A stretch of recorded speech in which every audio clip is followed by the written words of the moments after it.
Musa mungkin bisa jadi penenang bagi bangsa itu. 40 tahun mereka melihat Tuhan menyertai Musa. Mungkin itu menjadi sedikit penghiburan. Tapi sekarang ada orang muda bernama Yesus. Akankah gereja ini berhasil? Ku tak jatuh dengan Yesus menopangku, ku tak jatuh. Dengan Yesus menopangku, ku tak jatuh. Dengan Yesus menopangku, ku tak jatuh.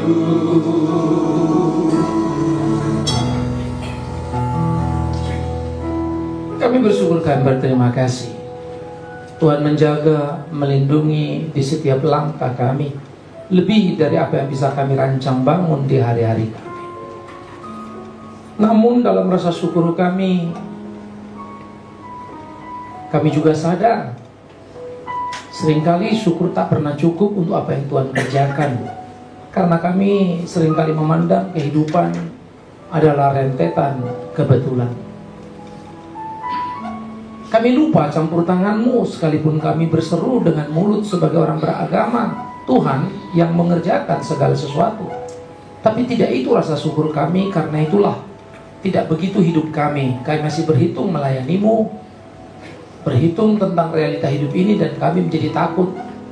Lebih takut pada ancaman ketimbang janji perlindungan Tuhan yang harusnya lebih dari cukup bagi kami. Karena itulah Tuhan, di perenungan kami akan firman-Mu, ajar juga kami belajar menyadari bagaimana perjalanan umat-Mu Israel menyongsong masa depan mereka, supaya kami pun tidak salah melangkah. Tolong kami supaya kami makin tangguh di kehidupan, khususnya memasuki tahun 2014 ini. Demi Kristus Yesus Tuhan, kami berdoa, kami memohon. Amin. Silakan duduk saudara yang saya kasih.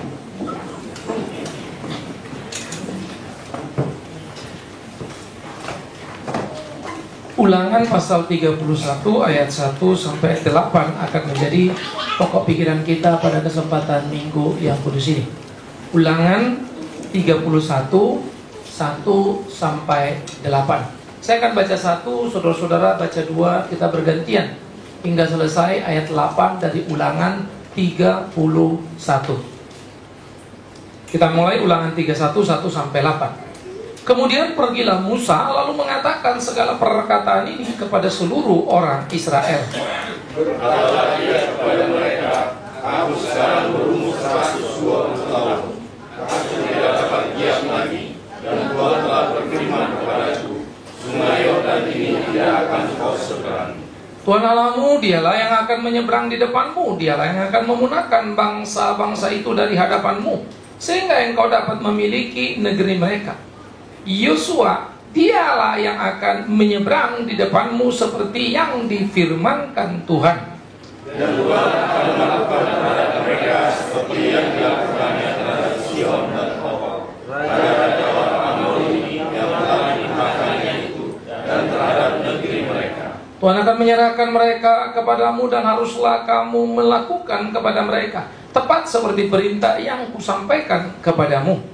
Kuatkan dan teguhkanlah hatimu, janganlah takut dan jangan gemetar karena mereka, sebab Tuhan Allahmu, dialah yang berjalan menyertai engkau. Ia tidak akan membiarkan engkau dan tidak akan meninggalkan engkau. Lalu Musa memanggil Yosua dan berkata kepadanya di depan seluruh Israel, kuatkan dan teguhkanlah hatimu, sebab engkau akan masuk bersama-sama dengan bangsa ini ke negeri yang dijanjikan Tuhan dengan sumpah kepada nenek moyang mereka untuk memberikannya kepada mereka, dan engkau akan memimpin mereka sampai mereka memilikinya.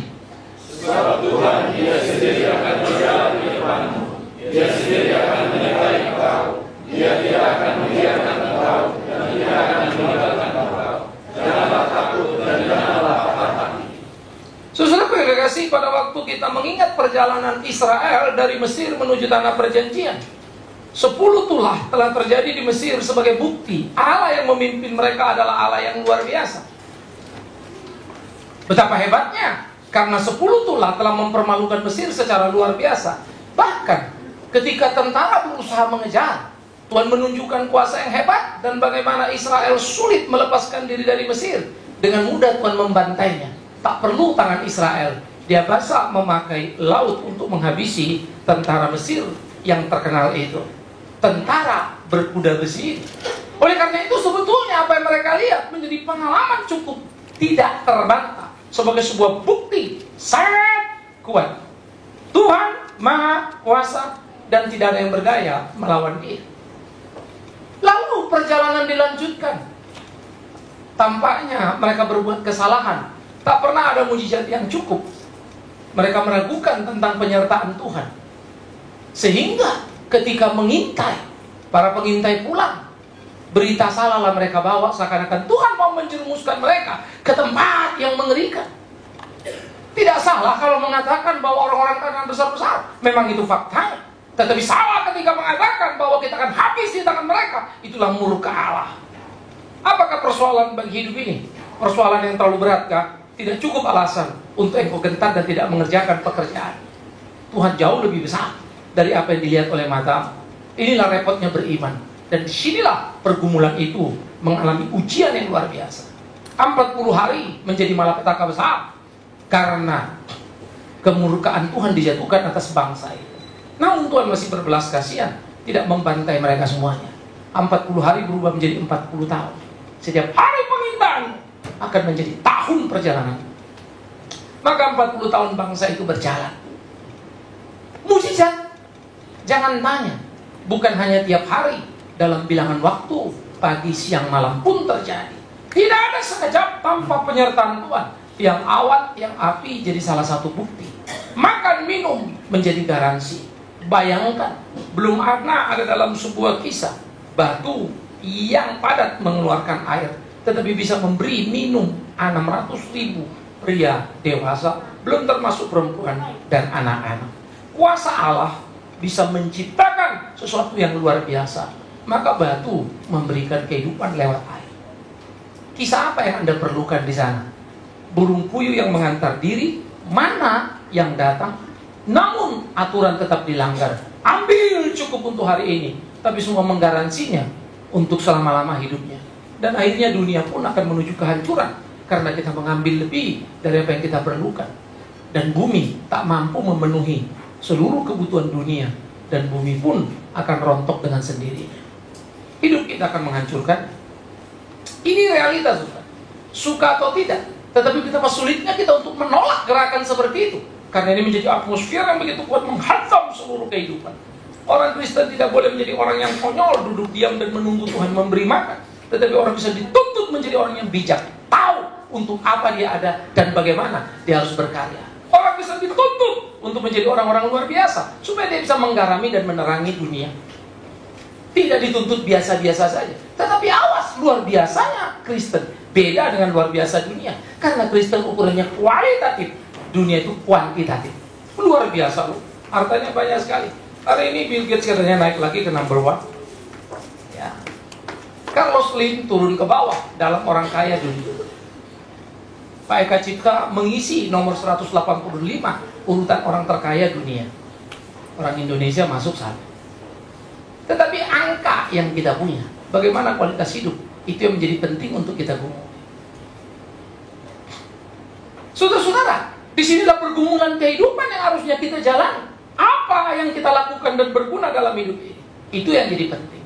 40 tahun perjalanan Musa di padang gurun lebih penting akhirnya, dan yang terpenting berbanding 40 tahun di istana maupun 40 tahun menjadi gembala domba. 40 tahun di istana, ia menjadi orang penting, tapi tidak ada karya penting. 40 tahun kedua, ia menjadi keluarga, mencapai apa yang diinginkan, hidup berumah tangga dan punya anak, tetapi juga tidak ada yang terlalu penting yang dikerjakan. 40 tahun ketiga, dia harus kehilangan banyak, tapi disitulah yang paling penting yang dia kerjakan. When you can to be nothing, baru kamu tahu what is something. Ketika kamu bisa, tidak ada apa-apanya, baru kamu akan tahu apa itu apa-apa dalam hidupmu. Perjalanan paradoks dalam iman Kristen itu luar biasa. Pencarian yang menjadi penting di dalam iman Kristen. Kita akan melihat kebesaran Allah yang ajaib itu, menuntun, membimbing, mengukir hidup kita. Nah, oleh karena itu saudara-saudaraku, Musa pun kemudian dalam 40 tahun perjalanan mengalami kejengkelan luar biasa. Ia melebihi kapasiti dan murka menjalankan tugas Allah. Dalam amarah menjalankan tugas Allah, Allah murka kepadanya dan menghukum dia tidak bisa menginjakkan kakinya sampai ke tanah perjanjian. Maka Musa sampai di Kanaan. Hukuman Tuhan tetapi sekaligus menjadi penghiburan yang masuk akal. Karena Musa berumur 120 tahun, sudah sangat suntuk hidupnya. Sulit membayangkan Musa untuk memasuki tanah Kanaan. Tuhan menjaganya, tapi dalam penjagaan Tuhan, hukuman tetap dikerjakan. Engkau tidak sampai, kehormatanmu cukup sampai di sini saja. Tetapi kemudian Ibrani mencatat, dengan iman dia melihat. Orang beriman dihukum Tuhan, yes. Pelayan dihukum Tuhan, yes. Siapa yang mau garansi lalu pelayan bisa seenak perutnya? Tidak ada. Hanya khotbah yang mengatakan bikin ini, bikin itu, nanti semuanya beres.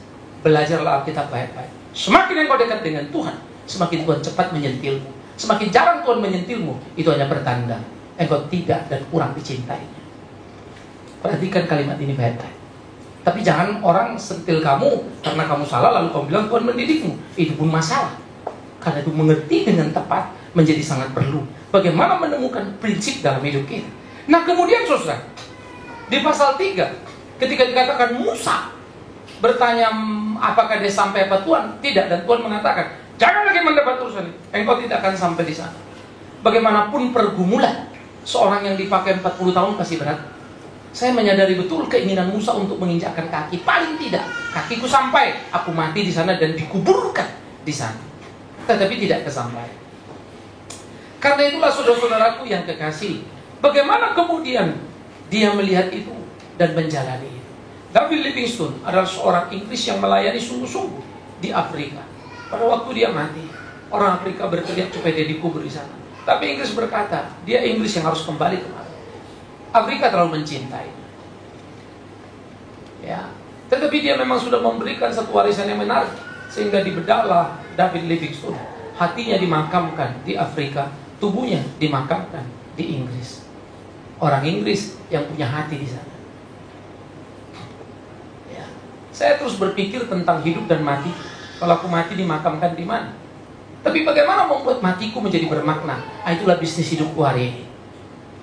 Jadi hidup saya adalah bagaimana membuat makna sehingga matiku menjadi berguna, kenangan yang patut untuk dikenang.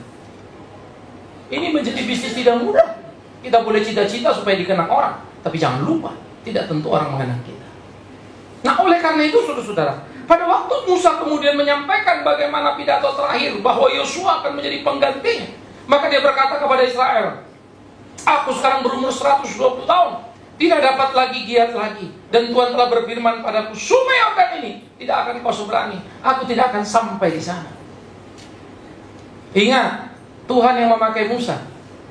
Ingat, kesalahan Musa sangat masuk akal. Jengkel, marah, dan menjalankan tugas Allah karena perilaku orang-orang Israel. Tetapi bagi Allah, melebihi batas yang ditetapkannya tetap adalah salah.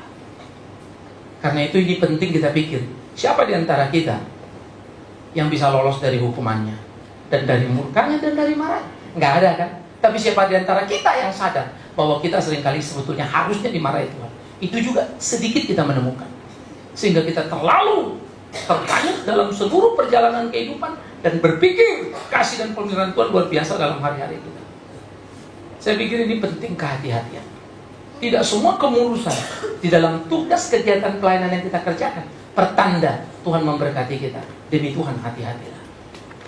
Karena setan pun bisa memuluskan dan Allah bisa membiarkan. Itu sebab para iman tetap di singgasananya. Yesus yang tersalib dan bukan imam kan? Padahal imamlah pendosanya, Yesuslah orang benar. Dan mereka jaya. Sampai saat ini sistem keimaman di Israel tidak berubah. Seakan-akan Yesus yang penipu. Karena 2000 tahun bukti dari apa yang dikerjakannya bagi Israel tidak tampak dengan mata. Memahami rencana Allah tidak mudah, bukan? Karena itu perlu hati-hati. Perlu apa? Nah, oleh karena itu saudara-saudaraku, bagaimana Musa menyampaikan itu dan mengatakan Tuhan Allahmu, Dia akan menyeberang di depanmu, Dia akan menggunakan bangsa itu dari hadapanmu, sehingga engkau memiliki negeri mereka. Yosua, Dia akan menyeberang di depanmu seperti yang difirmankan Tuhan. Maka ketika kita menyongsong masa ke depan, segala sesuatu bisa tampak menakutkan dan itu faktual. Israel mau masuk tanah Kanaan, Tanah Kanaan memang mengerikan. Menyeberang sungai Yordan, Yeriko sudah menunggu pertama kali. Dan itu cukup menakutkan. Dan di tanah itu, bukan hanya Yeriko kerajaan, masih banyak yang lain. Oleh karena itu kegentaran pada bangsa itu yang bukan bangsa kerajaan, kegentaran pada bangsa itu yang tidak punya tentara terlatih karena mereka berperang sporadis. Kemenangan mereka bukan karena kegesitan pertempuran, kemenangan mereka bukan karena kehebatan strategi, kemenangan mereka yang klasik adalah pertolongan Allah yang luar biasa. Musa angkat tangan, maka menanglah bangsa itu. Capek turun tangan, lalu kalahlah bangsa itu. Tolong belajar logika perang. Apa artinya itu? Sampai mati pun kita gak ketemu. Apa korelasinya? Apakah Musa itu dukun yang bisa memberi kekuatan batin? Kalau memang dia dukunnya, maka dia bisa set untuk dalam satu saat langsung menang. Tapi dia tidak berdaya juga. Dia juga lemah. Sehingga waktu turun, langsung orang terpuruk lagi. Lalu orang mesti angkat tangan, bantu angkat. Dan Musa menang perang. Tentara itu menang perang. Bukan karena mereka hebat. Tetapi sekarang persoalan bagi Israel adalah mereka akan masuk. Dan Musa yang historik ini tidak akan itu. Musa mungkin bisa jadi penenang bagi bangsa itu. 40 tahun mereka melihat Tuhan menyertai Musa.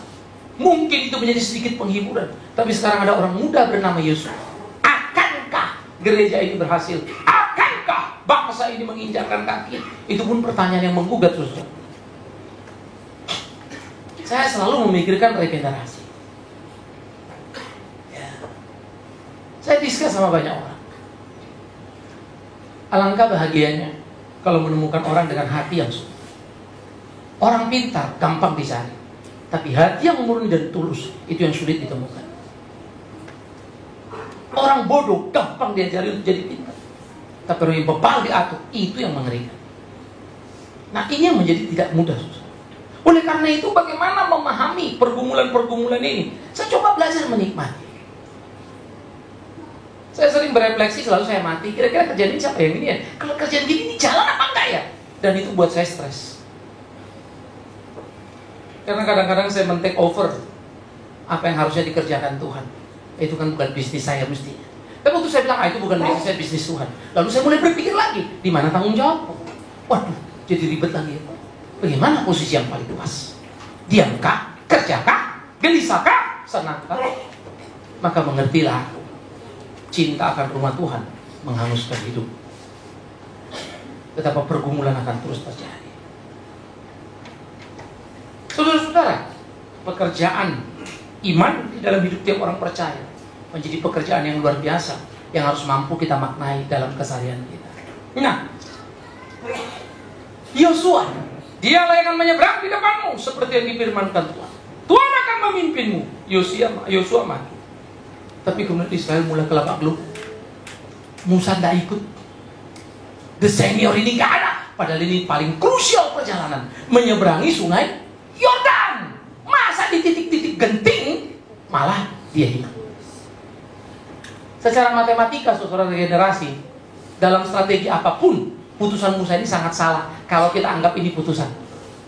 Karena Musa tidak masuk ke tanah Kanaan. Tapi kita tahu Tuhan yang larang dia. Karena itu larangan Tuhan membuat di dalam strategi tadi, waduh, ini kok kayaknya kacau balau. Yosua ini kan masih muda. Justru di sana paling krusial. Kemarin kan kita perang sambil jalan. Ini perang mau menguasai tanah musuh. Apa nggak gender? Why God? Terlalu cepat. Mirip. Terlalu berat. Regenerasinya kurang pas. Waktunya tidak tepat. Tapi Tuhan mau. Siapa yang bisa menentukan? Majulah. Dan Musa menyampaikan, tenangkanlah batinmu, karena Allah menyeberang di depanmu. Maka apapun yang ada di depanmu, bukan itu yang menakutkan, tapi dengan siapa kau jalan, itu yang menentukan. Perhatikan, apapun di depan matamu, bukan itu yang menakutkan, tapi dengan siapa yang kau berjalan, itu yang menentukan. Kalau kau jalan dengan dirimu, siap-siaplah kehancuranmu, sekalipun di depanmu tampak mudah. Itu sebab kalau seekor tikus kucuk-kucuk, dia lihat ikan asin, leganya luar biasa, nafsu, dia hantam tanpa berpikir, tahu-tahu itu perangkap, maka itulah matinya. Nikmatnya itu matinya. Nikmat Daud itu kematiannya. Puncak prestasi menggapai istana jadi raja, itulah kejatuhan. Di pelarian, ya diuber-uber, di situ dia dekat dengan Tuhan. Tapi apakah kita mesti diuber-uber terus, Pak? Ya enggak juga kan ya. Ayo naik. Tapi kita mesti naik. Enggak juga kan ya. Waktunya Tuhan. Kapan waktunya? Nah itulah ribetnya. Kau tanya aku pun enggak bisa jawab. Karena tiap hari hidup kita adalah sebuah pergumulan. Bukan periodik. Sekarang udah sampai sini. Gak ada itu. Hari ini kau sini, besok berdebuk bisa jatuh. Semenit lagi kau berdebuk bisa salah. Cukup dalam bilangan menit, tidak panjang. Petrus sudah berubah menjadi engkau dipenuhi Roh Kudus. Karena dia bilang pada Yesus, waktu Yesus tanya, siapakah menurut kalian aku? Engkau Mesias anak Allah. Lalu Yesus cerita bahwa dia sebagai Mesias akan menderita, dibinasakan, mati, hari ketiga bangkit. Langsung Petrus bilang, kiranya Allah menjauhkan itu daripadamu. Dan Yesus berbalik, setan, engkau hanya memikirkan yang dipikirkan manusia, bukan Allah. Jangan pernah berpikir karena yang orang Kristen di gerejanya GRI, pendetanya Pak Bigman Sirait, ajarannya oke. Siapa yang bilang jadi terjamin di sini? Jangan pernah berpikir karena engkau seorang majelis, maka hidup kita akan mulus dalam pelayanan pengabdian kita. Kita sudah bikin ini dan itu. Siapa yang jamin? Jangan pernah berpikir karena pendeta, maka hidup kita akan tidak pernah dari salah. Omong kosong. Semua kita rental. Karena itu kalau ada waktu untuk benar, lakukanlah. Kalau ada waktu, momen penting berbuat baik, berbuatlah. Barang siapa abai, ia kehilangan investasinya. Itu hidup kita. Nah oleh karena itu saudara-saudara, ketika kita melihat bagaimana perjalanan ini, Petrus sekejap dari dipenuhi roh Tuhan langsung dipenuhi roh setan. Padahal gereja selalu pikir ya, mana mungkin lah gereja itu kan gini, gereja itu kan gini. Kamu ngomong cerita tahunan, wong per menit saja si Petrus di depan Yesus gabruk. Apalagi di gereja ini. Kita cuma di depan Bigman Sirait pendeta. Emang saya Yesus? Jauh lah. Kan Yesus ada di antara kita, Pak. Itu kan GR kita itu. Kitanya yang yakin itu ada. Tapi dia ada apa enggak? How you know? Cuma satu kan. Lihat perilaku hidup kita. Adakah Kristus di dalam gereja ini? Lihatlah perilaku mereka. Adakah pendeta Bigman Sirait disertai Kristus? Lihat perilaku hidupnya. Omong kosong itu kalau dia ngomong. Aku dengar suara Tuhan, Tuhan menyertai aku. Tapi kelakuannya abal-abal. Ini pergumulan serius. Hidup bagaimana harus kita jalan. Hidup adalah sebuah pertandingan dan perkelahian. Maka Musa menyampaikan Tuhan akan melakukan terhadap mereka seperti yang dilakukan terhadap Sion dan Og. Sudah? Yes. Prophet? Yes. Bukti? Yes. Proof. Oke, good. Ada kan datanya? Ada kan faktanya. Tapi jangan lupa, 40 tahun mereka bolak-balik dan mujizat. Dalam 40 tahun 3 kali buat salah besar. Sampai mereka dihajar oleh Tuhan, dipagut ular di telan bumi. Tidak kurang 55.000 orang hampir mati dari 600 orang dewasa, hampir 10%. Yang habis dihantam. Belum lagi personal-personal, kelompok-kelompok kecil yang mati sepanjang perjalanan. Sehingga muncul memang akhirnya generasi muda yang masuk di bawah kepemimpinan Yosua. Coba pikir saudara. Nah oleh karena itu, di dalam perjalanan seperti ini, ada jaminan? Ada. Seperti Tuhan dulu menyerahkan. Datanya mah akurat. Tapi tiap menghadapi musuh kan musuh baru ya. Bukan musuh yang sama. Pertandingannya kan baru, bukan tanding yang sama. Beda-beda terus. Sikonnya berbeda. Kemarin saya fit, sekarang kurang fit. Kemarin nggak flu, sekarang flu. Bagaimana ya? Kemarin umur 40, sekarang 50. Mau hadapin ini sama nggak ya? Pasti seturut dengan dropnya kemanusiaan kita. Seringkali iman kita ngikutin drop. Walaupun sisa pengalaman kita, Tuhan beserta kita, amin, jangan takut. Itu tinggal omongan memori di otak saja ya. Sebetulnya kita tidak di situ lagi. Tapi teriakan kita sama galak. Penuh cinta kasih. Tapi kasihmu dulu sebelum terkenal dengan sesudah terkenal, pasti itu beda konten. Karena ada yang alfa pada diri kita. Kalimat tetap sama, karena itu milik memori. Tapi bukan hati kita. Hendaklah bertambah tinggi ilmu, tapi bertambah rendah hati. Dan teguhlah iman. Waduh, nyari itu yang susah. Kalau orang tambah tinggi ilmu, tambah tinggi hati, ya masuk akal ya. Yang kurang ajar udah bego, miskin, sombong pula lagi. Nah itu repot kita ngurusin. Tapi kalau orang kaya sombong, ya memang bagaimana ya, wong dia kaya ya. Ada yang mau disombongkan, masih masuk akal lah. Kita kesel, tapi masih masuk akal. Dan itu kecenderungan manusia. Sulit menemukan orang tambah berhasil, tambah kaya, tapi tambah rendah hati. Karena itu kita belajar itu. Tidak ada yang salah dengan kekayaan. Yang salah kalau itu diikuti dengan kesombongan. Bersyukurlah dengan kekayaan. Karena itu, ikuti dengan kerendahan hati. Ikuti dengan kebaikan dan kemurahan. Supaya hidupmu berkenan kepada Tuhan. Oleh karena itulah saudara, pergilah, bukti sudah ada. Kuatkan, teguhkanlah hatimu. Jangan takut, jangan menggetar karena mereka yang ada di seberang sana. Sebab Tuhan Allahmu, Dialah yang berjalan menyertai engkau. Ia tidak akan membiarkan engkau dan tidak akan meninggalkan engkau. Wow. Yang ngomong siapa? Musa. Musa ikut pergi? Enggak. Ya dia ngomong aja enak, Pak. Dia nggak jalan. Kalau dia jalan kami masih tenang. Ini Yosua. Yosua pengalaman masih tipis. Yosua akan menang perang. Yes. Yosua akan maju. Yes. Tapi karena ada satu orang di belakang yang menjadi advisor hebatnya, yaitu Musa. Yang menjadi pengantara antara Yosua dan Allah, yaitu Musa. Tapi kalau Musa sudah pergi, siapa Yosua itu? Anak muda ini. Saudara-saudara, tampaknya masa depan menjadi sulit untuk digapai. Tampaknya masa depan cukup menakutkan. Tahun baru tidak menjanjikan. Miris ya? Cukup membuat kita menjadi ciut nyali. Bagaimana menghadapi, apalagi melewati. Bagaimana kita bisa lolos dengan gempita kehidupan ini? Saya pikir inilah yang mestinya dipikirkan orang Kristen. Jangan habiskan waktumu mengasihani dirimu, memanja-manjakan dirimu. Jangan habiskan waktumu hanya mengasihani dirimu. Aku diginiin, aku digituin, aku gak dihormati, lalu kamu down dan tidak pelayanan. Engkau penjahat saja. Engkau tidak pernah cinta Tuhan. Engkau hanya cinta pada diri. Bahkan ketika orang tidak menghargaimu dan menghardikmu, tetap dalam kebenaran itu. Karena pelayanan tidak memerlukan medali emas bagi dirinya. Karena Tuhan yang akan memberikannya. Itu pelayanan.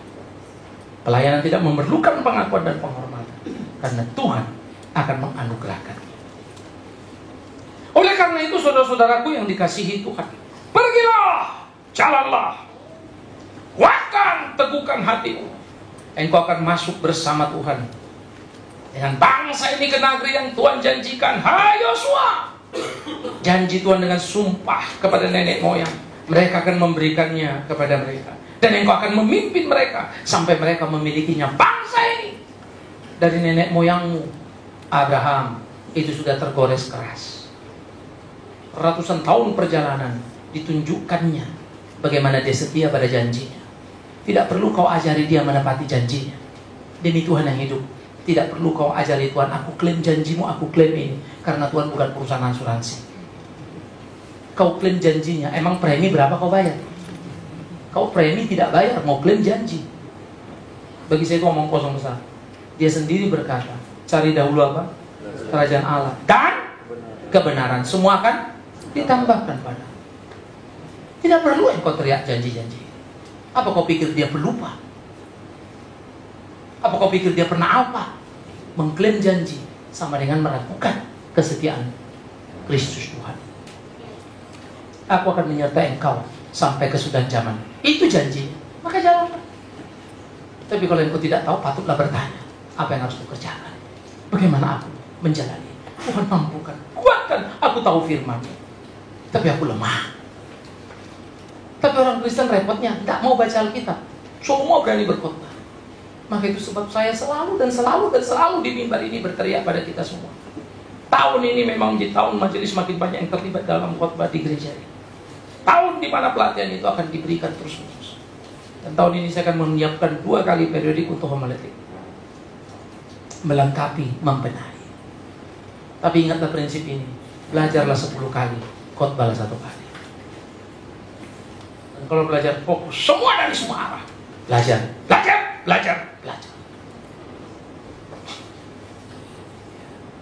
Supaya kita betul-betul tajam.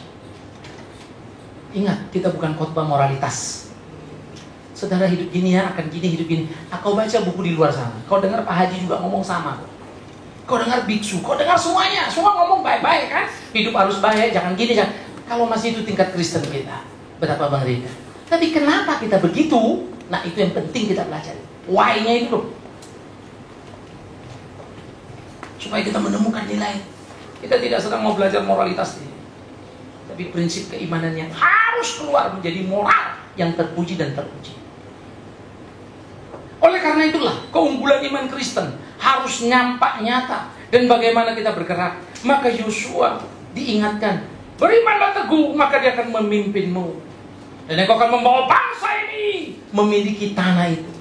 Yosua muda, saudara, membawa bangsa tak bertanah untuk memiliki tanah. Jumlahnya bukan 100-200 orang, 600.000 orang bertumbuh beranak pinak lah. Paling tidak waktu menginjakkan kaki, angka mereka itu di sekitar 1,5 sampai 2,5 juta. 600 pria dewasa. Rata-rata mungkin sudah berkeluarga.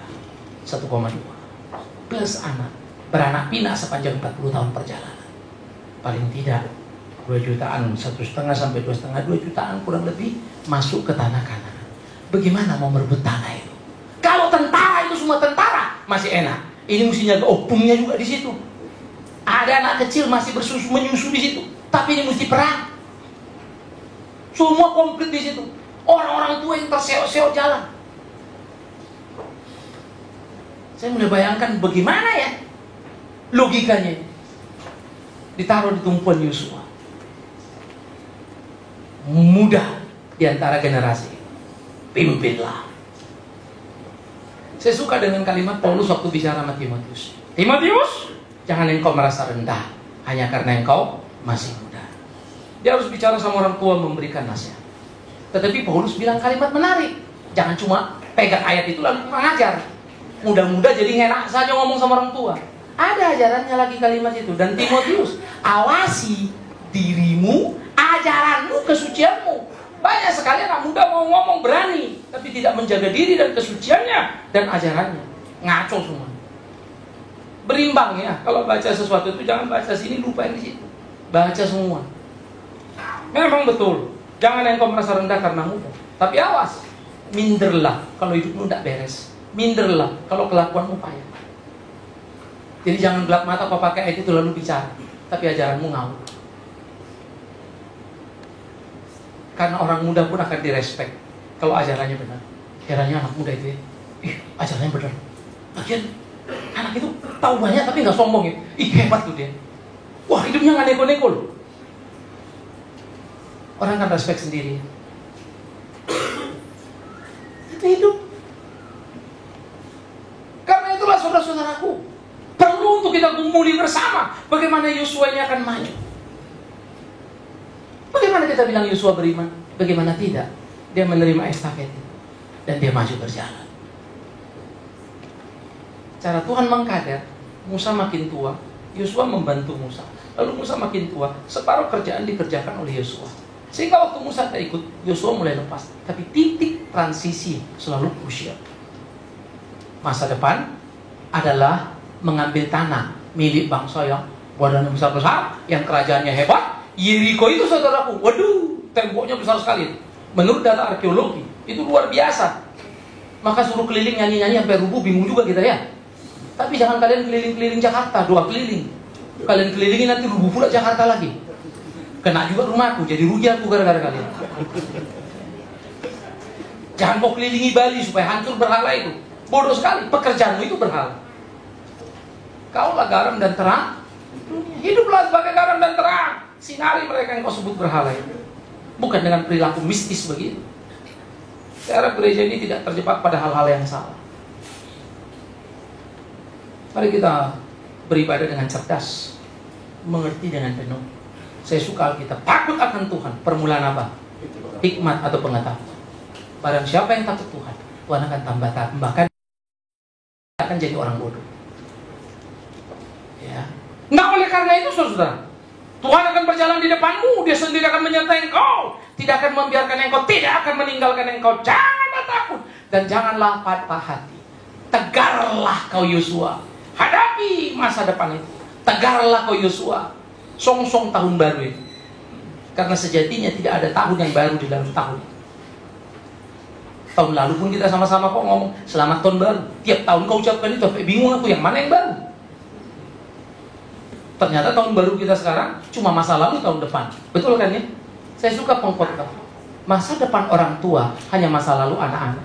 Apa yang mau kau sombongkan? Pikir-pikir betul juga ya. Kita ini wah pendeta cari akan begini akan begitu. Tapi anak kita bilang papa itu masa lalu. Kita yang bangga karena kita anggap itu masa depan. Anak-anak buat dia masa lalu. Tinggalkan itu karena dia mau ngejar yang lebih jauh lagi. Yang dikejar anak mana bisa kita kejar. Saya pikir ya, saya kalau baca pengkhotbah, saya sudah menyelesaikan kitab itu. Dan saya sangat kagum sekali cara berpikirnya. Unik setengah mati. Ya, kelas PA saya kelas 1 akan memulai dengan belajar kitab pengkhotbah. Bagaimana meneliti prinsip hidup manusia dan bagaimana manusia seharusnya menjalani hari-hari. Itu unik setengah mati. Ya, cara dia melihat sesudah manusia jatuh, gagal, jatuh ke dalam dosa. Bagaimana manusia ada, pengkhotbah mengajarkan. Banyak orang bilang pengkhotbah itu apa? Apatis, pesimis. No, salah. Pengkhotbah itu sangat realistis. Dia tahu siapa manusia, maka dia bilang nothing. Semua itu apa? Sia-sia. Dalam bahasa Ibrani sebetulnya istilah sia-sia bukan tidak ada guna, tapi sementara. Berguna cuma sementara. Jadi raja ya sementara, toh turun juga. Yang muda pergi jadi raja, raja tua turun tahta. Lalu apa yang mau dibanggakannya? Kemarin dia menerima mahkota, hari ini dia harus melepaskannya. Lalu apa yang akan dipisahkan? Oh ini loh Pak sejarahnya, kaisar ini, pendeta ini, pendeta. Cuma masa lalu.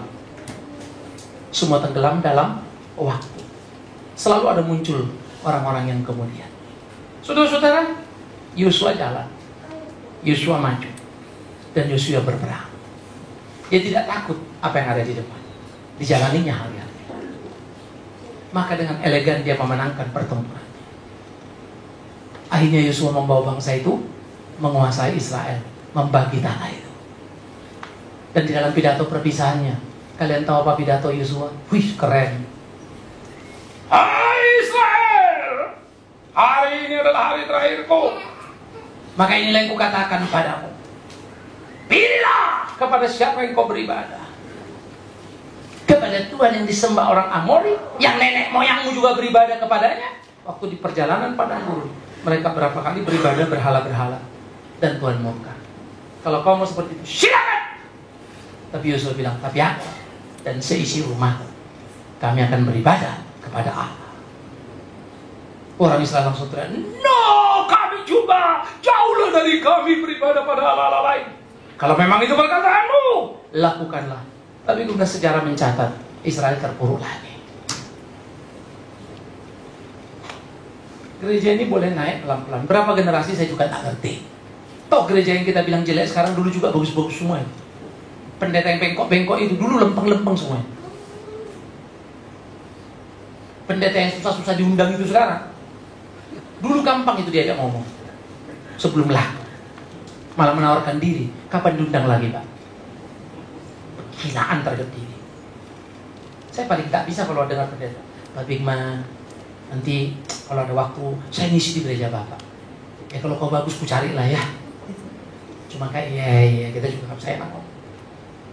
Saya harap orang di gereja ini, para majelis rekan-rekan semua pengajar, jangan pernah menawarkan diri. Khotbah kemana? Biarkan Tuhan mengutus kita. Itu terhormat. Barang siapa menawarkan diri, dia merengek pekerjaan Tuhan. Dia menghina Tuhan, pemilik pekerjaan itu. Pepatah Indonesia saja bilang, berakit-rakit dahulu, berenang-renang ke tepian, sakit-sakit dahulu, senang-senang kemudian. Jadi jangan nawar-nawarin, tunggu, Pak nggak ada yang ngundang. Belajar terus, sampai orang tahu Pak.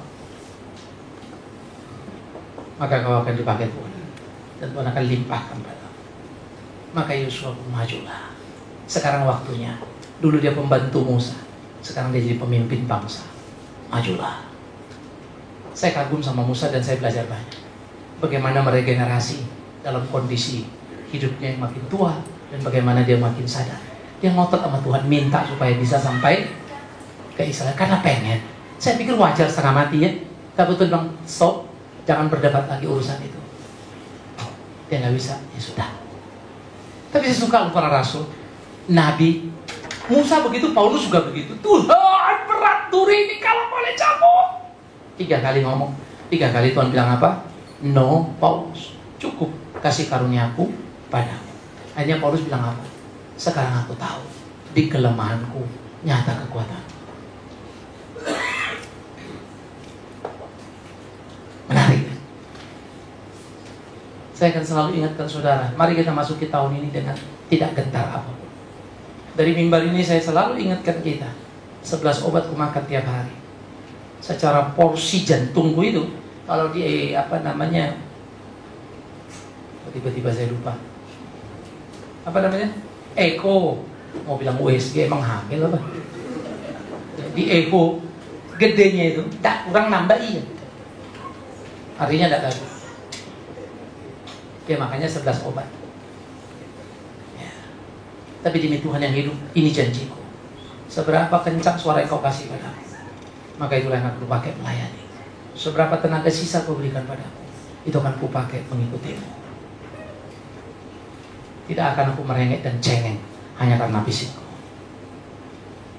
Kalau perlu aku tersiap-siap harus pergi, maka aku akan pergi. Dan ingatlah saudaraku, ayo kita melayani bersama.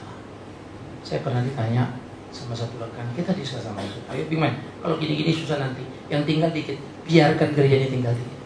Kalau semua pergi, ya kau kalau mau tinggal berdua. Tapi kalau kau pun pergi, aku tinggal sendiri. Tidak akan pernah aku tinggalkan pekerjaan Tuhan. Amin. Begitu juga kalau Bigman Sirait ini bengkok jalannya, jangan kalian hilang dari Tuhan. Kalian yang maju. Mungkin dia akan jadi terhina karena dia tidak setia. Tuhan akan angkat kalian.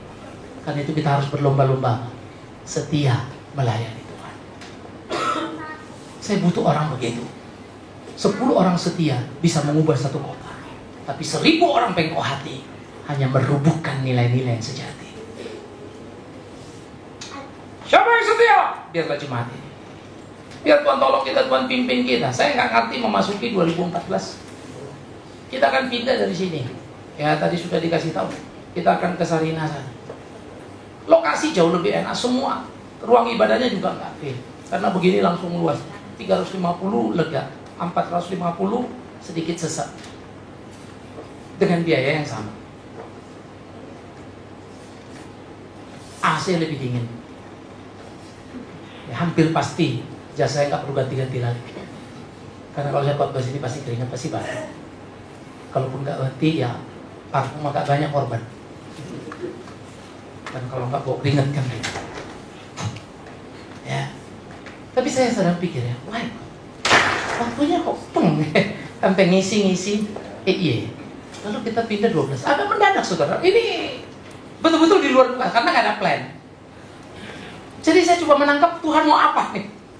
Ya, ada orang bilang, wah nanti kalau bapak di situ saya ke tempat bapak aja deh karena lebih dekat aja. Saya nggak terlalu ngarap-ngarap yang begituan. Bagi saya orang datang kiriman Tuhan. Tuhan kirim datang kita ajar. Kalau pergi ya namanya diambil setan, kan itu aja ya. Masa mau dipaksa-paksa? Nggak berebut sama setan gara-gara itu. Ya, ambillah sini. Ngeri kali. Orang bilang ngeri kali ya. Jangan bilang setan ambil Pak, Tuhan lepaskan. Saya suka istilah Ayub ya, Tuhan memberi, itu betul. Makanya maaf ya, kalau gereja-gereja lain bilang Tuhan memberi, setan yang ambil. No, setan tidak bisa ambil siapapun kalau tidak seizin. Dia pengendali total. Itu kalimat Ayub betul. Maka Alkitab catat Ayub tidak bersalah dalam hal ini. Saya harus sebut nama ini. Benny Hinn pernah berkhotbah. Ayub salah karena dia berkata Tuhan memberi, Tuhan mengambil. Itu salah, Tuhan memberi, setan yang ngambil. Maka saya khotbah dari ini. Benny Hinn salah, Ayub yang benar. Saya yakin 100%. Akhirnya terbukti hidup Ayub teruji, hidup Benny Hinn kacau banget. Tapi memang sekarang kita punya kesempatan undang Benny Hinn ya. Rate-nya lagi turun. Maka kita hati-hati hidupnya. Jangan pernah mau dan bangga dengan apapun ukuran dunia. Saudara-saudaraku, kita masuki tahun baru dengan semangat. Melihat apa yang Tuhan mau kerjakan, saya juga nggak ngerti. Ya. Maret mungkin nanti yang kesanggrahan bisa. Berarti memang kita pusat baratnya, betul-betul pusat barat. Ini menjadi pergumulan. Oh Pak, itu ada Car Free Day. Betul, Car Free Day itu di jalan Tamrin. Masih bisa Anda lewat lah. Ya, kalau datang Tanah Abang lurus aja bablas. Begitu lewat Tanah Abang, lewatin Tamrin nyebrang, sebelah kiri Jakarta Teater, sebelah kanan Sarina, muter langsung pintu masuk. Kalau saudara datang dari Jatinegara atau dari mana belakang, langsung masuk Jalan Sunda kan? Pak BGM sebelah kiri, ini kanan. Tapi ke kanan dulu, jangan ke kiri. Kebaktian dulu, ntar pulang baru ke kiri. Ya, soalnya itu ada apa, ayam cabut tulang. Ya. Kalau di Medan tulang yang cabut ayam ya. Saya juga nggak ngerti, saya kadang-kadang baca kurang ngajar sih orang. Ayam cabut tulang, penghinaan betul. Saya lagi mau cari-cari itu orang itu ayam muruk gitu ya. Kalau kalian kenal kasih tahu, jangan begitulah, jangan menghina ya.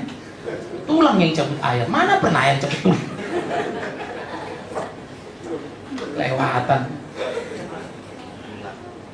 Tulang itu raja, itu dihormati. Ya. Hula-hula ya. Nah jadi saudara-saudara yang terkasih, pada waktu kita melihat bagaimana perjalanan Tuhan, yuk kita nikmati perjalanan. Saya berharap ya, tiap saudara juga mencari kehendak Tuhan di dalam perjalanan gereja kita. Ya, silakan berdiskusi. Saya sangat terbuka untuk hal lain. Tapi tidak pasti saya iakan semua kata kalian, karena saya juga harus punya pertimbangan untuk berjalan. Dan saya bisa mengerti kalau tidak semua orang segera mengerti apa yang sedang saya garap. Ya, saya juga bisa ngerti. Saya nggak paksa semua orang bisa tahu saya. Kita buka Kalimantan sekolah. Sekarang mau buka Papua. Pak, gila Pak, yang Kalimantan aja ada berapa duitnya? Wah, ini bulanannya susah. Betul. Satu orang bilang, Pak, ini kita mesti pikirin begini. Menurut kau kerjakan ini bagus nggak? Bagus. Jadi menurut kau tiap bulannya perlu dipikirkan baik-baik? Perlu. Bagaimana kalau aku kerjakan yang ke Kalimantan ini? Apa aku kerjakan bulanannya itu? Bagi dua kita kan begitu ya? Kamulah bantu. Turun. Kita kerjakan. Karena saya juga ngerti, saya ini memang subjektif, yes. 13 tahun lampau, 15 jutanya pengeluaran kita tiap bulan, udah ngos-ngosan. 13 tahun kemudian, tidak kurang dari 350 juta per Juni, nanti bisa jadi 400 juta per bulan. Nggak ngos-ngosan juga. Maksud bapak gak kental? Ya kental, bingung, tapi ya lolos aja tuh, gak ngerti juga. Tapi saya kerjakan apa bagian saya. Saya punya strategi, saya punya plan. Tapi aku ngerti banget. Aku ngomong dekat sama orang maha kaya, aku pikir semua jadi beres. Ternyata tidak beres juga. Saya pikir dia tutup semua, ternyata enggak. Tapi dia ngasih, ya sudah segitu. Tapi ada seorang ibu kadang ngomong, ya lah, oke, thank you Pak, kita bantu. Ya thank, kita pikir ya dan mungkin kasih berapa juta kali ya. Terima kasih Ibu, Bapak. Ya orang udah gak kerja lagi. Tahu dia ngasih yang banyak. Di situ Tuhan ajar saya. Kau pikir kau siapa? Kau ukur kepala orang itu ya. Kepalanya ini segini, kepalanya. Nah, inilah kejahatan pendeta. Semua kepala jemaat itu ada bandrolnya. Ya. Kadang-kadang kalau kulihat kau filter untuk kepalamu. Ini jidat 5.000, jidat 10.000, 100.000, 200.000. Ini sejuta nih. Ini 1M, lalu kita deketin 1M. Tahu-tahu keluar 1 rupiah. Karena dia tidak memberi segenap hati kan. Janda miskin itu terhormat. Maka jangan pernah ukur orang dengan apa yang ada padanya. Karena memang bukan tugasmu. Ukurlah dirimu bagaimana semestinya. Itu tugas kita. Coba hidup kita benar di hadapan Tuhan. Oleh karena itu masih kita masukin tahun 2014 ini dalam gairah. Ya, saudara-saudara yang banyak bolong-bolongnya ke gereja, belajar evaluasi. Iya loh, aku banyak bolongnya ke gereja. Waktu itu saya jalan-jalan Pak, gak apa-apa. Hampir tiap minggu jatuhnya, gak apa-apa. Pertanyaannya gampang. Waktu kamu ada di kota lain, kamu ke gereja enggak? Ya enggak sih Pak, itu yang bahaya. Kenapa kamu gak ke gereja lain? Biasanya alasannya menarik ya. Tidak ada GRI Pak, itu kurang ajar. Ada gereja lain, pergi kau ke gereja lain. Yesus yang dikumandangkan di situ. Pak, saya pergi di situ Pak, cuma Protestan semua tidak ada. Pak, cuma Katolik, tidak ada Protestan. Masuk kau ke gereja Katolik. Kau dengar Pak baik. Ya. Pak, tapi sebelahnya nggak ada juga Katolik yang ada kuil. Jangan masuk kau kalau itu masalah. Kalau kita mau di hotel itu satu dulu kau situ belajar lah. Maka penting bawa CD khotbah. Lagi libur dengar-dengar. Walkman itu masuk, itu kan waktu kita refresh ya. Kalau dengar khotbah kan lebih meresap. Bikin dong. disiplin hidup kita. Ya. Saya sekarang kalau belajar karena sudah ngerti iPad buka-buka dari dulu sebetulnya saya sebel begitu. Sekarang udah belajar nih, jadi saya baca terus. Ya, lebih keren juga rupanya. Baca. Jadi saya udah masuk berita terkini, apa yang keluar, lihat. Oh ada ini. Ya. Saya melalap semua bacaan, ya, termasuk Cut Tari mau digugat cerai. 18 Desember sudah masuk surat cerai, akan jatuh ke tangan hakim Manao. Kita dengar nanti keputusannya apa dari beliau. Enggak lah ya.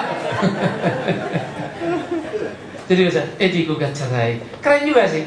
Suaminya diduga homo, pegang-pegangan info, kagak tahu yang mana yang benar. Tapi kalau saya pikir-pikir ya, hidup orang, semua orang pengen kayak begitu. Begitu masuk ke dalamnya, iklan semua. Baru kaget, kok gitu ya? Makanya hati-hati. Kalau saya cerita hidupku, udah kayak dongeng saudara. Dan kalau tambah bumbunya, udah hebat luar biasa ya. Pak, kenapa Bapak nggak cita-cita gitu dong di khotbah jadi orang kan semangat? Kalau itu yang bikin kau semangat, kau celaka, aku juga. Tapi biarlah semangat karena engkau mengenal Tuhan. Amin. Engkau mengerti pergumulan itu. Supaya aku tidak celaka karena menyampaikan firman. Kalau kau nggak mau tahu ya kau celaka sendiri, aku enggak. Tapi jangan aja aku celaka. Maka tidak akan merendahkan mutu yang semestinya kita sampaikan. Belajar. Akhirnya, ingat pengalaman orang Israel 40 tahun di padang gurun tidak pernah cukup. Tetap berbuat bebal, tetap berbuat jahat. Jadi jangan berkata, mari kita berdoa supaya mujizat nyata. Sehingga mujizat nyata banyak orang bertobat. Bacalah Alkitab baik-baik dari PL sampai PB. Entah mujizat apa yang belum dikerjakan Tuhan Yesus. Tapi hasilnya apa? Yesus apa? Diikuti, disalibkan. Murid-murid yang melotot langsung itu lari semua. Termasuk si Petrus. Menyangkal. Yudas malah menjual dia. Yohanes yang ada dekat Yesus pun kebingungan. Tak tahu apa yang mesti dikerjakan. Linglung saja dia menemani Bunda Maria. Pertama, jadi kita bisa belajar mujizat tidak pernah. Ya. Sampai mujizat nyata, emangnya belum. Sekarang ada lagi mujizat kreatif. Mujizat kok ya kreatif ya. Yang kreatif ya kau dan aku lah.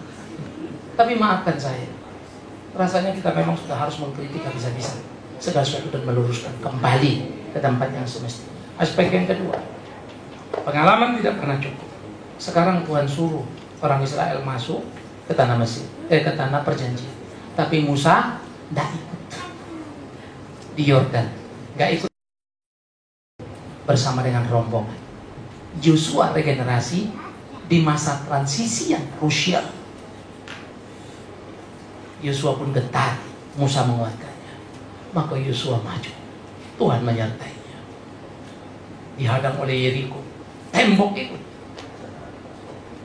Tuhan menunjukkan bukan Yosua yang berperang, tapi dia. Mereka nyanyi, tembok itu rubuh. Karena nyanyian salah. Jadi tolong ya, jangan pernah WL mengutip pujian itu hebat saudara-saudara, bisa merubuhkan tembok itu. Nyanyi lo sampai stres kau di situ. Tak akan ada satu gedung jatuh. Jangankan gedung, aku pun gak bakal jatuh. Kau yang jatuh capek nyanyi. Ingat, tidak ada pujian merubuhkan gedung. Iman di balik pujian itu loh. Iman yang taat itu yang merubuhkan gedung. Ingat ya. Jadi kita boleh nyanyi semua. Jangan lupa ada ayat juga bilang, percuma bangsa ini memuji aku dengan mulut bibirnya, hatinya jauh dari aku. Aku muak dengan pujian. Jadi jangan memanipulasi. Lalu kita ajak semua nyanyi. Wah, lalu kayaknya hebat, rubuh gedung. Enggak. Nyanyi kau bersuka cita. Betul, tunjukkan sukacitamu. Sukacita yang luar biasa. Tapi jaga hatimu, sehingga sukacita dan hati itu balas. Nikmati. Karena aneh juga, kau bilang nyanyi sukacita, tapi kau stres kelihatannya, kan juga lucu ya. Kan tak masuk akal juga. Nah itu connect. Dan yang ketiga, maka kita bisa melihat bagaimana kemudian Israel menguasai tanah yang sulit dikuasai. Begitulah sebetulnya gereja Tuhan digaransi oleh Tuhan, mengalahkan dunia yang sulit dikalahkan. Pak, bisa nggak semua dunia kita kalahkan? No. Di mana Tuhan taruh kau? Kau adalah pemenang. Tapi tidak semua orang jadi pemenang. Bisa ngerti ya? Misalnya kita di Indonesia. Kita di Indonesia kan di Jakarta. Di Jakarta kita pemenang. Mungkin yang di Medan enggak. Mungkin di Surabaya enggak, dan seterusnya. Jangan mimpi kita akan menguasai seluruh dunia ini, karena Kristus sendiri ngomong, makin hari dunia akan makin jahat, penyesatan akan makin menggila. Oke, jadi jangan kecewa dengan fakta. Tuhan sudah kasih tahu. Tetapi kalau kau tidak, kau harus terus makin bersinar di kegelapan itu. Nah, inilah pertandingan kita. Bukan pertandingan ecek-ecek, bukan pertandingan yang mudah. Berkelahi dengan seluruh energi, bertanding untuk memenangkan pertempuran itu. Jangan takut. Jalan, lakukan. Maka menangkanlah pertempuran.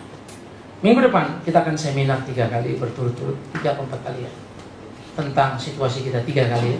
Nah, saya akan mau mengungkap, memang 2014 ini rada spesial, sulit setengah mati ya. Ekonomi akan terpuruk berat. Kurs itu sudah bertahan di 12 dan 12 lewat. Padahal BI sudah intervensi mati-matian untuk ada di 11. Nyatanya jebol juga. Belum ini selesai, LPG sudah naik ke atas. Ya. Dia bukan saja membakar kompor, rumah pun dibakar. Ya.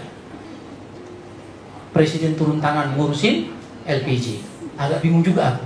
Mungkin ibu sudah marah karena kau beli gas terlalu mahal kan. Yasmin gak diurusin, pada depan rumahnya. Surat sudah jelas. Saya kemarin agak bingung.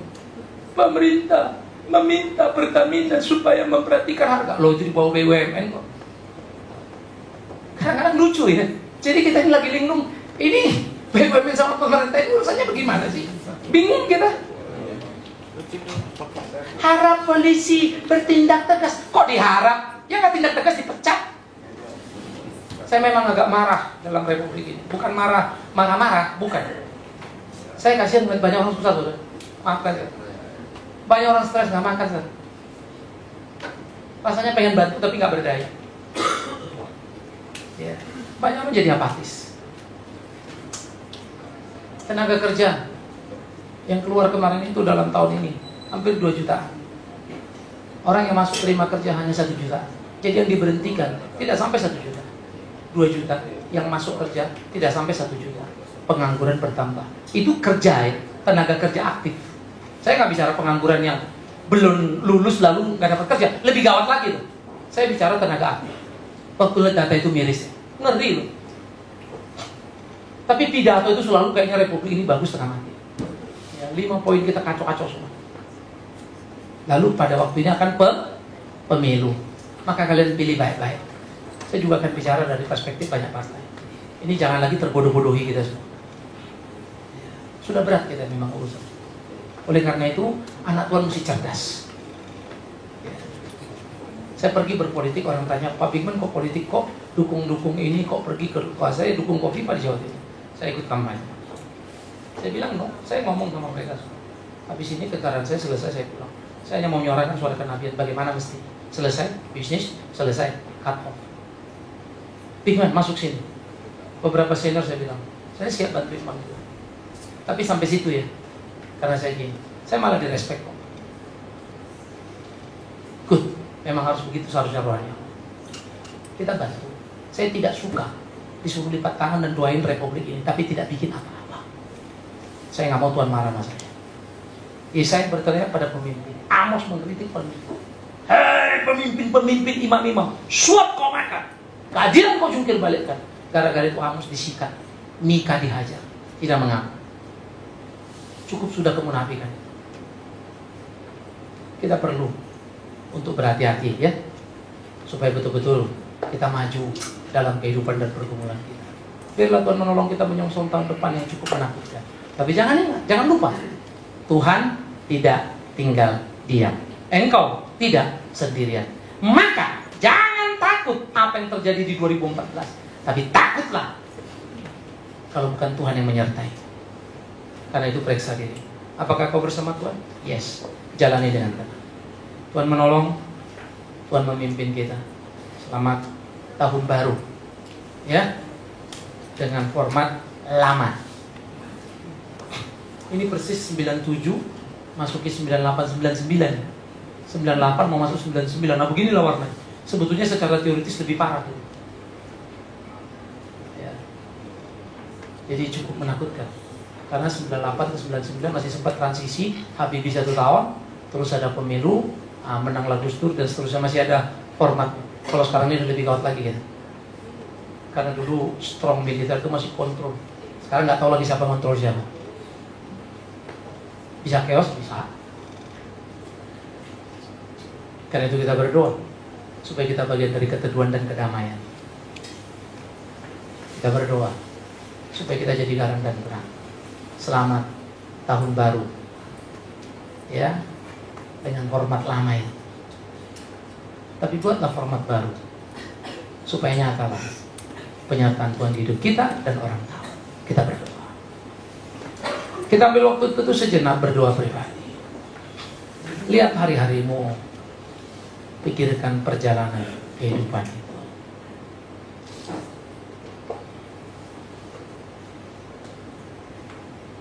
Lihat hari-harimu, pimpinan Tuhan yang sudah kau nikmati, janji Tuhan yang menyertai. Apa yang kau takutkan? Hidup tidak menjanjikan, betul. Ekonomi berat, iya.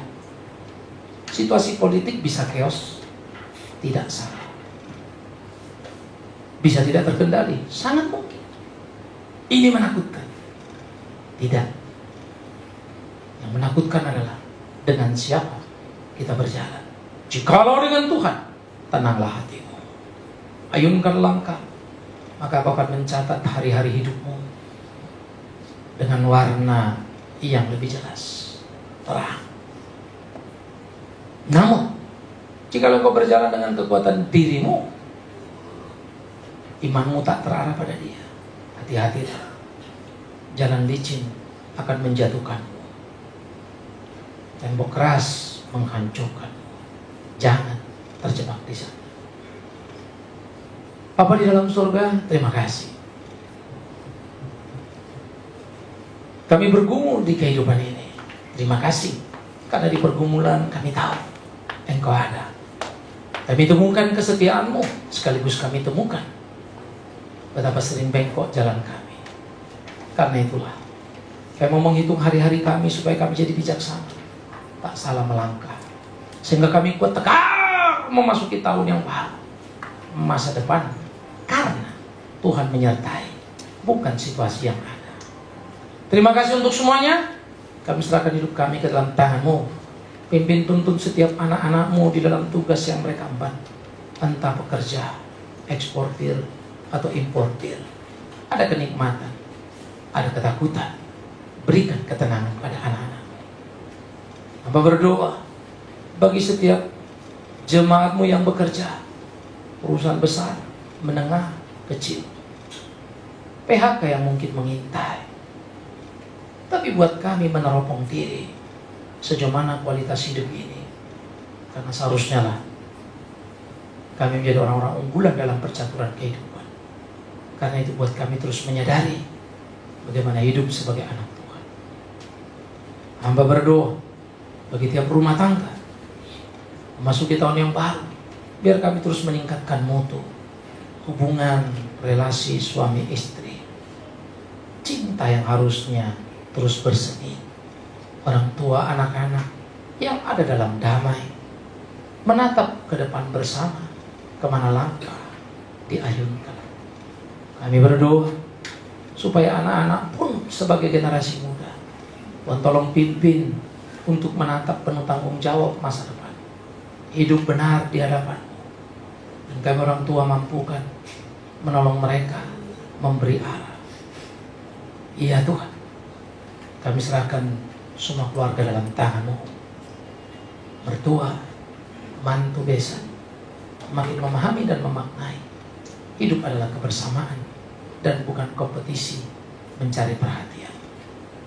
Kami berdoa dalam hidup sebagai gereja-Mu, Tuhan tolong kami jadi jemaat yang setia, tak hanya datang ke gereja, tapi menggumuli, belajar, mendalami firman-Mu, supaya kami tak mudah tersesat di jalan yang bengkok ini. Telinga kami makin tajam, pikiran kami makin mendalam untuk membedah benar dan salah. sehingga kami tetap kuat melangkah. Tak terjebak pada nilai dunia, tapi mewarnai dunia dengan nilai firman yang hidup.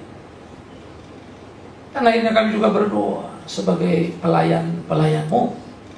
Berikan kami mampuan melihat ke depan, bukan bekerja berdasarkan apa yang menyenangkan diri, apa yang enak, yang tenang buat kami, tapi tempat mana yang sejatinya membutuhkan kehadiran kami sesuai kehendak-Mu. Tak membenarkan pilihan, tapi menjalani ketetapan Tuhan. Kami seringkali tak mampu, kami seringkali salah dan berdalih. Tuhan, kuatkan kami, pimpin kami. Kami juga berdoa supaya Tuhan menolong kami menatap 2014 dan mengisinya dengan gegap gempita pengabdian pelayanan yang sepenuh hati. Terima kasih. Dan akhirnya kami juga menyerahkan setiap saudara-saudara kami di dalam situasi mereka yang sakit. Tuhan tolong pimpin. Buat Pak Yanto, pemulihan dari prostatnya. Buat Ibu Mer, dari eksiden yang membuat kakinya terganggu. Tuhan pulihkan. Tuhan yang jamah dan beri kesembuhan.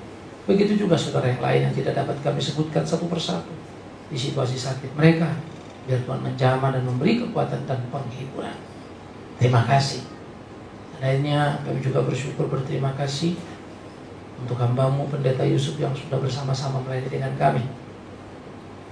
Tahun ini akan melanjutkan pelayanan yang baru lagi. Tuhan yang tolong pimpin ke depan, supaya Tuhan membawa dia menemukan kesejatian di dalam pelayanan itu sendiri. Terima kasih. Dan akhirnya kami serahkan hidup kami. Tuntun pimpin dalam kasih-Mu.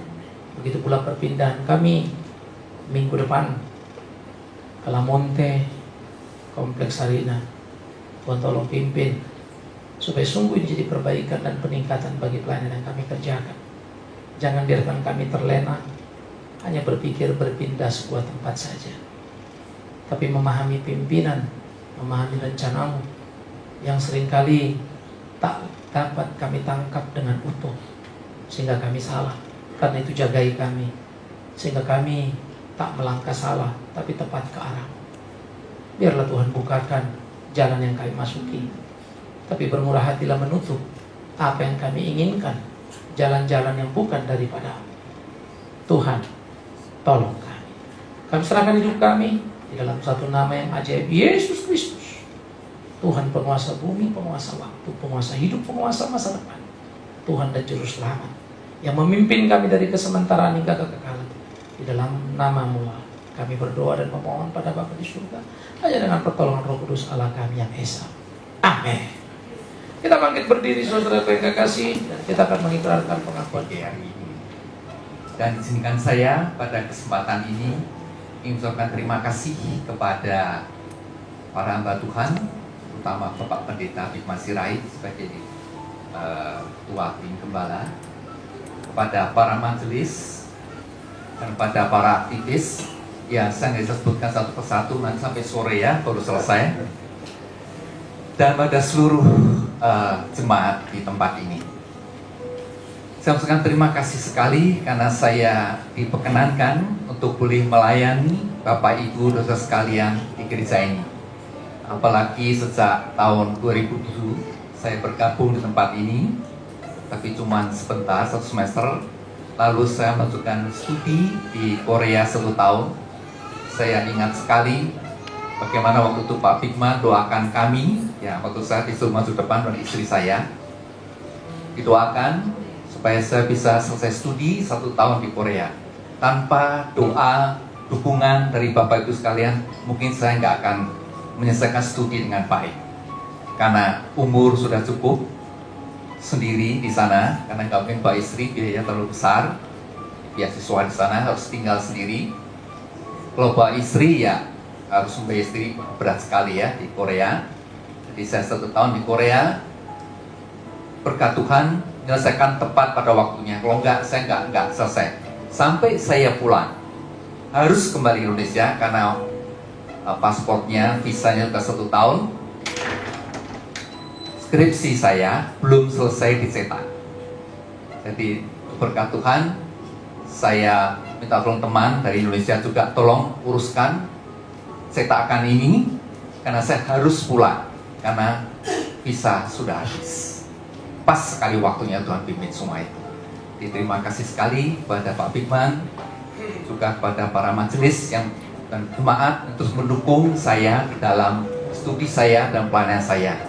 Dan saya juga terima kasih sekali ketika saya sakit operasi usus buntu, ya, gereja juga mendukung saya dalam pembiayaan itu. Dan saya terima kasih sekali semua boleh berjalan dengan baik. Dan pada kesempatan ini saya juga mohon maaf karena saya tidak bisa melayani jemaat dengan baik. Banyak kekurangan saya, kelemahan saya. Akhirnya jemaat dan semua pihak mau memaafkan kesalahan saya itu.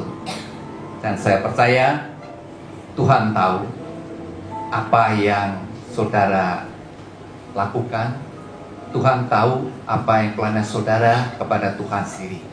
Dan saya percaya juga, dan saya mohon pada Tuhan, biarlah Gereja Reformasi Indonesia terus diberkati Tuhan, dan Tuhan boleh selalu memakai Gereja Reformasi Indonesia untuk pelayanan baik di Jakarta maupun di seluruh Indonesia, bahkan sampai kemanapun Tuhan pimpin kita untuk melayani Tuhan sendiri, dan biarlah nama Tuhan Yesus yang dipermuliakan. Terima kasih. Mari kita berikan tepuk tangan untuk Yusuf Darmawan dan Ibu. Terima kasih Pak Yusuf. Jemaat yang dikasih Tuhan, nanti setelah memberikan salam kepada Pendeta Yusuf dan hamba Tuhan yang lain, sekali lagi jangan langsung pulang karena hidangan sudah tersedia di belakang. Itu semua dari kita, untuk kita, oleh kita, kebersamaan jemaat kita. Ya, jadi sekali lagi mari kita bersukacita, dan jangan lupa minggu depan bukan di sini tetapi di La Monte.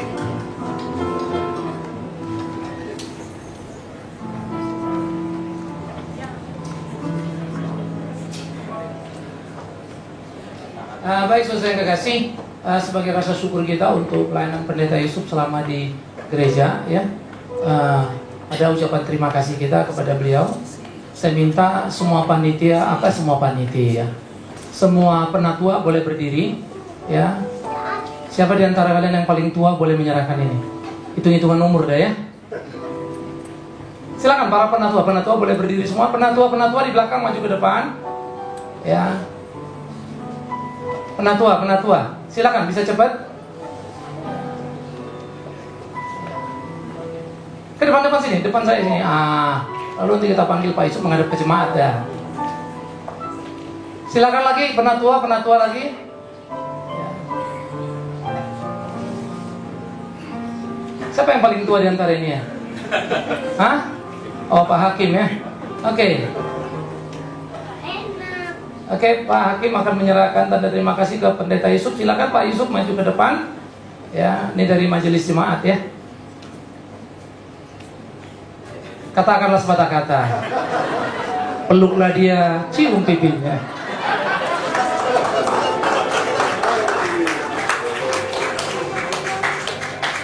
Saudara, mereka bicara dari hati ke hati. Maka kita akan dengar suaranya ya. Oke, silakan majelis mewakili jemaat memberikan ucapan selamat juga kepada Pak Yusuf ya. Tuhan berkati. Terima kasih untuk pelayanan selama ini. Terima kasih. Oke, majelis tetap di depan. Silakan kita bersalam-salaman satu dengan lain dan maju ke depannya. Ya, mari kita bangkit berdiri, kita berikan salam satu dengan lain. Selamat hari Minggu, Tuhan memberkati. Sampai ketemu minggu depan di La Monte.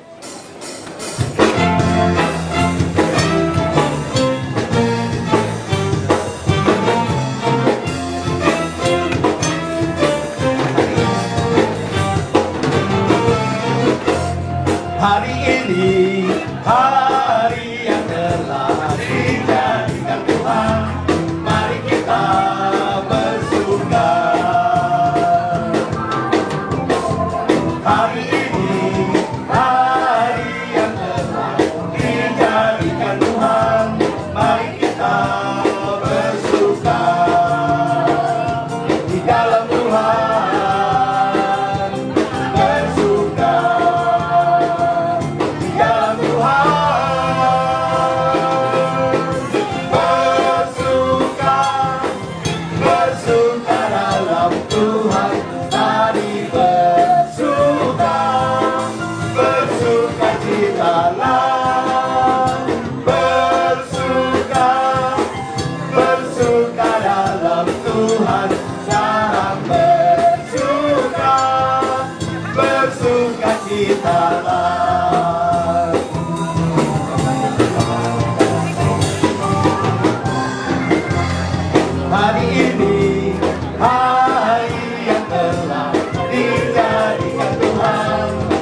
dalam Tuhan, mari bersuka, bersuka citalah, bersuka, bersuka dalam Tuhan, mari bersuka, bersuka citalah.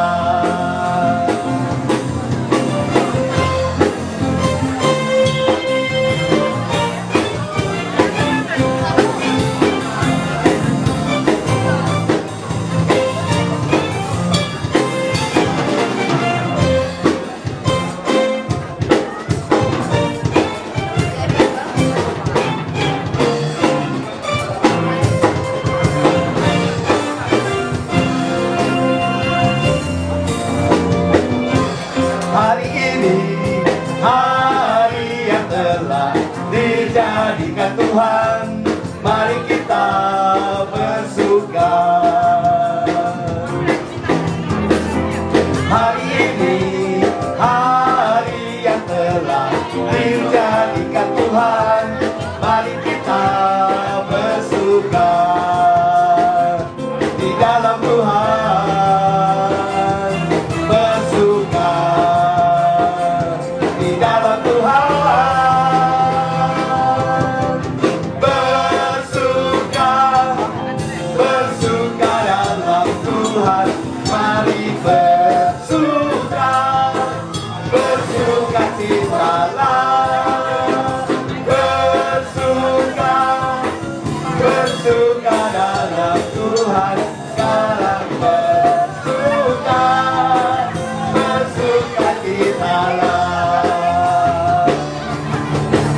bersuka, bersuka dalam Tuhan, mari bersuka, bersuka citalah, bersuka, bersuka dalam Tuhan, sekarang bersuka, bersuka citalah, sekarang bersuka, sekarang bersuka, sekarang bersuka, bersuka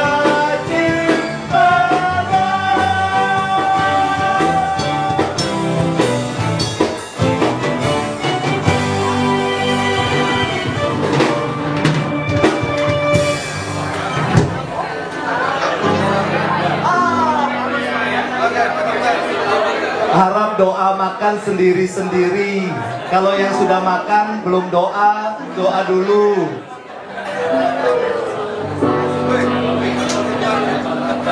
Selamat makan, Tuhan memberkati.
Ayo.